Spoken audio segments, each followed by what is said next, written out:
નમસ્કાર. સાહિત્યની સરવાણીમાં આજે આપણે ચર્ચા કરવી છે આપણા યશસ્વી વડાપ્રધાન નરેન્દ્ર મોદી સાહેબની. કારણ કે 17મી સપ્ટેમ્બર આજે એમનો જન્મદિવસ છે. ખૂબ લોકલાડીલા એવા આપણા વડાપ્રધાનને આજે આપણે એક લેખક કે કવિ તરીકે યાદ કરવા છે. એમને એક સુંદર રચના મારે અહીંયા આજે રજૂ કરવી છે અને એ રચનાનું પઠન કરી અને આપણે એમને જન્મદિવસની શુભકામનાઓ આપવી છે. ખૂબ સરસ રચના છે.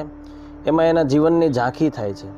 કારણ કે એણે સતત પરિભ્રમણ કર્યું છે, લોકોની વચ્ચે ગયા છે, લોકોની લાગણીઓને ઓળખવાની કોશિશ કરી છે અને એને એમણે વાચા આપી છે.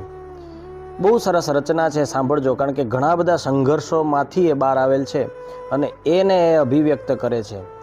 સાંભળો કે પ્રારબ્ધને અહીંયા ગાંઠે કોણ, હું પડકારો ઝીલનારો માણસ છું. માત્ર ભાગ્યને સહારે બેસી રહેવાવાળો નથી, કંઈક કરવાવાળો છું.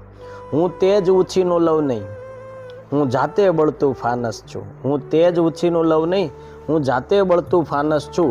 જળાહળાનો મોહતાજ નથી, જળાહળાનો મોહતાજ નથી, મને મારું અંજવાળું પૂરતું છે.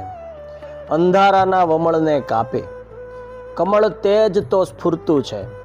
ધુમ્મસમાં મને રસ નથી, હું ખુલ્લો અને નિખાલસ છું. પ્રારબ્ધને અહીંયા ગાંઠે કોણ, હું પડકારો ઝીલનારો માણસ છું. ખરેખર આપણને ધ્યાનમાં આવે, અસંખ્ય પડકારોમાંથી એ બહાર આવ્યા છે. કુંડળીને વળગવું ગમે નહીં ને ગ્રહો કને શિર નમે નહીં. કાયરોની શતરંજ પર જીવ સોગઠાબાજી રમે નહીં.